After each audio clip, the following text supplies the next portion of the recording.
Welcome to the Kumar Dev education. Noori Jaishankar Prasad. तुम कौन? बोलते नहीं तो मैं बुलाऊं किसी को, कहते हुए उसने छोटा सा मुंह खोला ही था कि युवक न एक हाथ उसके मुंह पर रखकर उसे दूसरे हाथ से दबा लिया। वह विवश होकर चुप हो गई। और भी आज पहला ही अवसर था जब उसने केसर, कस्तूरी और अंबर से बसा हुआ यौवनपूर्ण उद्वेले तालिगन पाया था। उधर किरणें भी पवन के एक झोंके के साथ किसलियों को हटाकर घुस पड़ी। दूसरे ही क्षण उस कुंज के भीतर छनकर आती हुई चांदनी में जौहर से भरी कटार चमचमा उठी। भयभीत मृग शावक सी काली आंखें अपनी निरीहता में दया की प्राणों की भीख मांग रही थीं। युवक का हाथ रुक गया। उसने मुंह पर उंगली रखकर चुप रहने का संकेत किया। नूरी काश्मीर की कली थी। सिकरी के महलों में उसके कोमल चरणों की नृत्य कला प्रसिद्ध थी। उस कलिका का आमोद मकरंद अपनी सीमा में मचल रहा था। उसने समझा, कोई मेरा साहसी प्रेमी है जो महाबली अकबर की आंख मिचौनी क्रीड़ा के समय पतंग सा प्राण देने आ गया है। नूरी ने इस कल्पना के सुख में अपने को धन्य समझा और चुप रहने का संकेत पाकर युवक के मधुर अधरों पर अपने अधर रख दिए। युवक भी आत्मा विस्मृत सा उस सुख में पल भर के लिए तल्लीन हो गया। नूरी ने धीरे से कहा, यहाँ से जल्द चले जाओ। कल बांध पर पहले पहर की नौबत बजने के समय मौलसिरी के नीचे मिलूंगी। युवक धीरे धीरे वहां से खिसक गया। नूरी शिथिल चरण से लखड़ाती हुई दूसरे कुंज की ओर चली, जैसे कई प्याले अंगूरी चढ़ा ली हो। उसकी जैसी कितनी ही सुंदरियां अकबर को खोज रही थी। आकाश का संपूर्ण अनचंद्र इस खेल को देखकर हंस रहा था। नूरी अब किसी कुंज में घुसने का साहस नहीं रखती थी। नरगिस दूसरे कुंज से निकलकर आ रही थी। उसने नूरी से पूछा, क्यों उधर देख आई? नहीं, मुझे तो नहीं मिले। तो फिर चल, इधर कामिनी के झाड़ों में देखूं। तू ही जा, मैं थक गई हूं। नरगिस चली गई। मालती की झुकी हुई डाल की अंधेरी छाया में धड़कते हुए हृदय को हाथों से दबाए नूरी खड़ी थी। पीछे से किसी ने उसकी आंखों को बंद कर लिया। नूरी की धड़कन और बढ़ गई। उसने साहस से कहा, मैं पहचान गई। उद्धरण उद्धरण dot dot dot dot dot उद्धरण उद्धरण। जहांपनाह उसके मुंह से निकला ही था कि अकबर ने उसका मुंह बंद कर लिया और धीरे से उसके कानों में कहा, मरियम को बता देना, सुल्ताना को नहीं, समझी ना। मैं उस कुंज में जाता हूँ। अकबर के जाने के बाद ही सुल्ताना वहां आई। नूरी उसी की छत्र छाया में रहती थी, पर अकबर की आज्ञा। उसने दूसरी ओर सुल्ताना को बहका दिया। मरियम धीरे धीरे वहां आई। वही ईसाई बेगम इस आमोद प्रमोद से परिचित न थी। तो भी यह मनोरंजन उसे अच्छा लगा। नूरी ने अकबर वाला कुंज उसे बता दिया। घंटों के बाद जब सब सुंदरियां थक गई थीं, तब मरियम का हाथ पक अड़े अकबर बाहर आए। उस समय नौबत खाने से मीठी मीठी सोहनी बज रही थी। अकबर ने एक बार नूरी को अच्छी तरह देखा। उसके कपोलों को थपथपाकर उसको पुरस्कार दिया। आंख मिचौनी हो गई। तो सिकरी की झील जैसे लहरा रही है, वह शाही आंदोलन नूरी के हृदय में हो रहा है। वसंत की चांदनी में भ्रम हुआ कि उसका प्रेमी युवक आया है। उसने चौंक कर देखा, किंतु कोई नहीं था। मौलसिरी के नीचे बैठे हुए उसे एक घड़ी से अधिक हो गया। जीवन में जब पहले ही वह अभिसार का साहस कर सकी है। भय से उसका मन कांप रहा है, पर लौट जाने का मन नहीं चाहता। उत्कंठा और प्रतीक्षा कितनी पागल सहेलियां हैं। दोनों उसे उछालने लगी। किसी ने पीछे से आकर कहा, मैं आ गया। नूरी ने घूमकर देखा, लंबा सा गौर वर्ण का युवक उसकी बगल में खड़ा है। वह चांदनी रात में उसे पहचान गई। उसने कहा, शाहजादा याकूब खां। हाँ, मैं ही हूँ। कहो, तुमने क्यों बुलाया है? नूरी सन्नाटे में आ गई। इस प्रश्न में प्रेम की गंध भी नहीं थी। वह भी महलों में रह चुकी थी। उसने भी पैंतरा बदल दिया। आप वहां क्यों गए थे? मैं इसका जवाब न दूं तो? नूरी चुप रही। याकूब खां ने कहा, तुम जानना चाहती हो? न बताइए। बताऊं तो मुझे आप डरते हैं, तो न बताइए।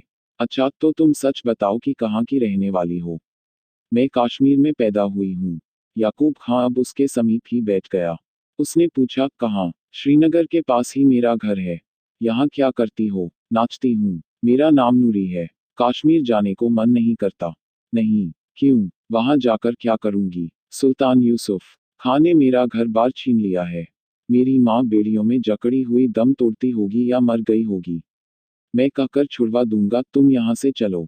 नहीं, मैं यहाँ से नहीं जा सकती। पर शाहजादा साहब, आप वहाँ क्यों गए थे? मैं जान गई। नूरी, तुम जान गई हो तो अच्छी बात है। मैं भी बेड़ियों में पड़ा हूँ। यहाँ अकबर के चंगुल में छटपटा रहा हूँ। मैं कल रात को उसी के कलेजे में कटार भोंक देने के लिए गया था। शाहनशाह को मारने के लिए। भय से चौंककर नूरी ने कहा, हाँ नूरी, वहां तुम न आती तो मेरा काम न बिगड़ता। कश्मीर को हड़पने की उसकी। याकूब रुककर पीछे देखने लगा। दूर कोई चला जा रहा था।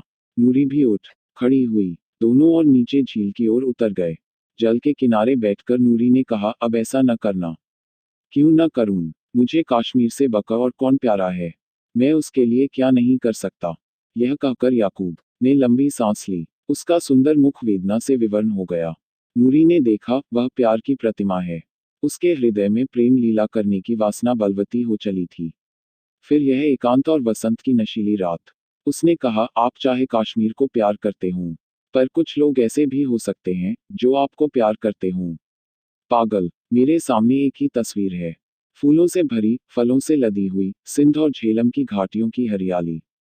मैं इस प्यार को छोड़कर दूसरी ओर। चुप रहिए, शाहजादा साहब। आप धीरे से नहीं बोल सकते तो चुप रहिए। यह कहकर नूरी ने एक बार फिर पीछे की ओर देखा।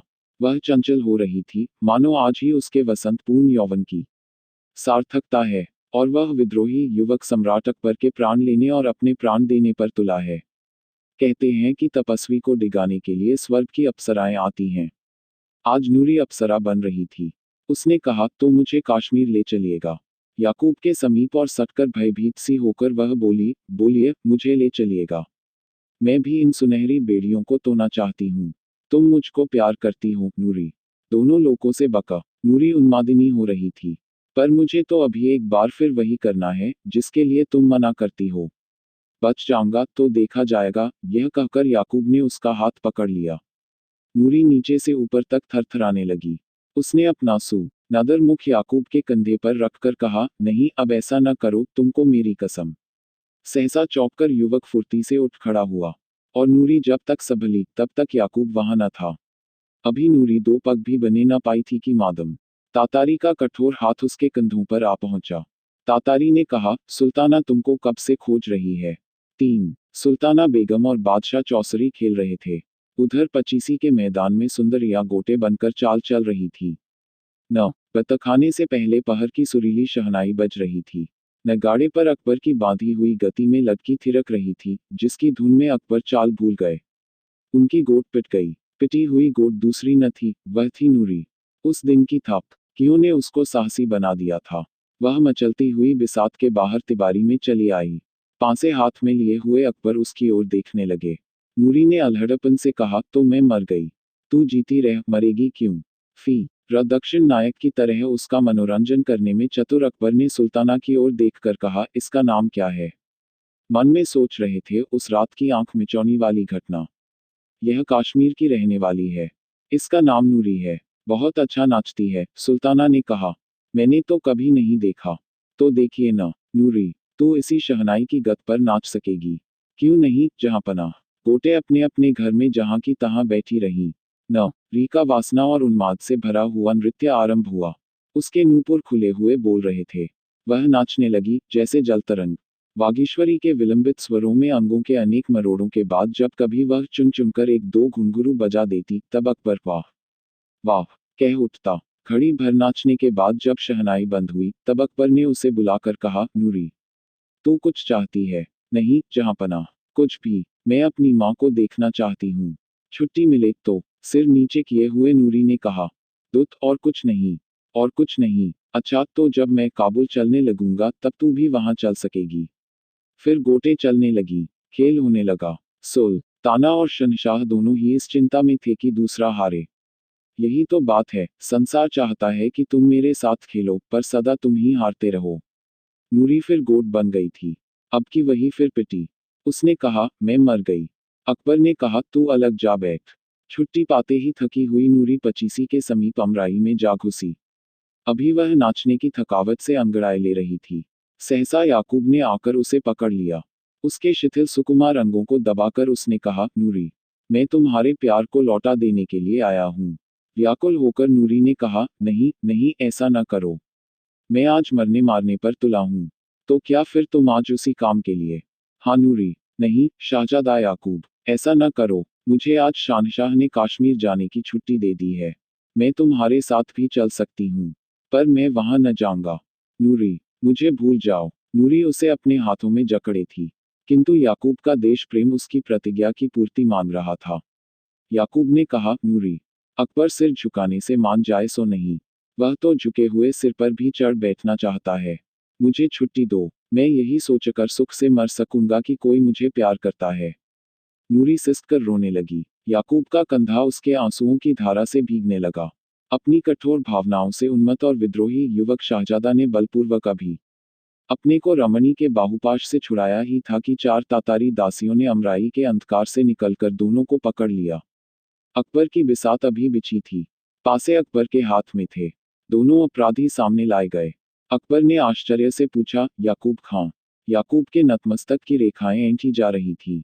वह चुप था। फिर नूरी की ओर देखकर शाहनशाह ने कहा, तो इसीलिए तू कश्मीर जाने की छुट्टी मांग रही थी? वह भी चुप।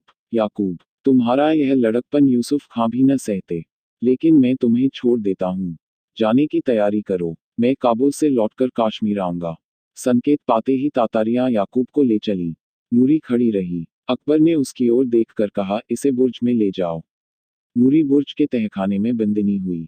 18 बरस बाद, जब अकबर की नवरत्न सभा उजड़ चुकी थी, उसके प्रताप की ज्योति आने वाले अंतिम दिन की उदास और धुंधली छाया में विलीन हो रही थी। हिंदू और मुस्लिम एकता का उत्साह शीतल हो रहा था, तब अकबर को अपने पुत्र सलीम से भी भय उत्पन्न हुआ। सलीम ने अपनी स्वतंत्रता की घोषणा की थी, इसीलिए पिता पुत्र में मेल होने पर भी आगरा में रहन के लिए सलीम को जगह नहीं थी। उसने दुखी होकर अपनी जन्मभूमि में रहने की आज्ञा मांगी।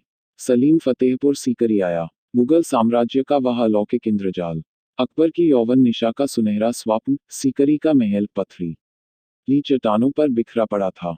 इतना आकस्मिक उत्थान और पतन, जहां एक विश्वजनीन धर्म की उत्पत्ति की सूचना हुई, जहां उस धर्मांधता के युग में एक छत के नीचे ईसाई, पारसी, जैन, इस्लाम और हिंदू आदि धर्मों पर वाद विवाद हो रहा था, जहां संत सलीम की समाधि थी, जहां शाह सलीम का जन्म हुआ था, वहीं अपनी अपूर्णता और खंडहरों में अस्त व्यस्त सीकरी का महल अकबर के जीवन काल में ही निर्वासिता सुंदरी की तरह दया का पात्र, श्रृंगार विहीन और उजड़ा पड़ा था। अभी तक अकबर के शून्य शयन मंदिर में विक्रमादित्य के नवरत्नों का छायापूर्ण अभिनय चल रहा था। अभी तक सराय में कोई यात्री संत की समाधि का दर्शन करने को आता ही रहता। अभी तक बुर्जों के तहखानों में कैदियों का अभाव न था। सीकरी की दशा देखकर सलीम का हृदय व्यथित हो उठा। अपूर्ण शिल्प बिलख रहे थे। गिरे हुए कंगूरे चरणों में लौट रहे थे। अपनी माता के महल में जाकर सलीम भरपेट रोया। वहां जो इन्हें गिने दास और दासियां और उनके दारोगे बच रहे थे, भिखमंगों की सी दशा में फटे चिथड़ों में उसके सामने आए। सब समाधि के लंगर खाने से भोजन पाते थे। सलीम ने समाधि का दर्शन करके पहली आज्ञा दी कि तहखानों में जितने बंदी हैं, सब छोड़ दिए जाएं। सलीम को मालूम था कि यहाँ कोई राजनीतिक बंदी नहीं है। दुर्गंध से सने हुए कितने ही नर कंकाल संत सलीम की समाधि पर आकर प्रसन्नता से हिचकी लेने लगे और युवराज सलीम के चरणों को चूमने लगे। उन्हीं में एक नूरी भी थी। उसका यौवन कारागार की कठिनाइयों से कुचल गया था। सौंदर्य अपने 2-4 रेखा चिन्ह छोड़कर समय के पंखों पर बैठकर उड़ गया था। सब लोगों को जीविका बंटने लगी। लंगर खाने का नया प्रबंध हुआ। उसमें से नूरी को सराय में आए हुए यात्रियों को भोजन देने का कार्य मिला। वैशाख की चांदनी थी। झील के किनारे मौलसिरी के नीचे कौवालों का जमघट था। लोग मस्ती में झूम झूम कर गा रहे थे। मैंने अपने प्रियतम को देखा था। वह सौंदर्य मदिरा की तरह नशीला, चांदनी सा उज्ज्वल, तरंगों सा यौवनपूर्ण और अपनी हंसी सा निर्मल था। किंतु हलाहल भरी उसकी अपांगधारा, आह निर्दय रन और जीवन का रहस्य उन संकेतों में छिपा था। आज भी न जाने क्यों भूलने में असमर्थ हूँ। कुंजों में फूलों के झुरमुट में तुम छिप सकोगे। तुम्हारा वह चिर विकासमय सौंदर्य, वह दिगंतव्यापी सौरभ, तुमको छिपने देगा। मेरी विकलता को देखकर प्रसन्न होने वाले। मैं बलिहारी। नूरी वहीं खड़ी होकर सुन रही थी। वह कौवालों के लिए भोजन लिवा कर आई थी। गाढ़े का पायजामा और कुर्ता, उस पर गाढ़े की ओढ़नी। उदास और दयनीय मुख पर निरीहता की शांति। नूरी में विचित्र परिवर्तन था। उसका हृदय अपनी विवश पराधीनता भोगते भोगते शीतल और भगवान की करुणा का अवलंबी बन गया था। जब संत सलीम की समाधि पर वह बैठकर भगवान की प्रार्थना करती थी, तब उसके हृदय में किसी प्रकार की सांसारिक वासना या अभाव अभियोग का योग न रहता। आज न जाने क्यों इस संगीत ने उसकी सोई हुई मनोवृत्ति को जगा दिया। वही मौलसिरी का वृक्ष था। संगीत का वह अर्थ चाहे किसी अज्ञात लोक की परम सीमा तक पहुंचता हो, किंतु आज तो नूरी अपने संकेतस्थल की वही घटना स्मरण कर रही थी, जिसमें एक सुंदर युवक से अपने हृदय की बातों के खोल देने का रहस्य था। वह कश्मीर का शाहजादा आज कहाँ होगा? नूरी ने चंचल होकर वहीं थालों को रखवा दिया और स्वयं धीरे धीरे अपने उत्तेजित हृदय को दबाए हुए संत की समाधि की ओर चल पड़ी।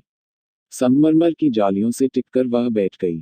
सामने चंद्रमा की किरणों का समारोह था। वह ध्यान में निमग्न थी। उसकी निश्चल तन्मयता के सुख को नष्ट करते हुए किसी ने कहा, नूरी, क्या अभी सराय में खाना न जाएगा? वह सावधान होकर उठ खड़ी हुई।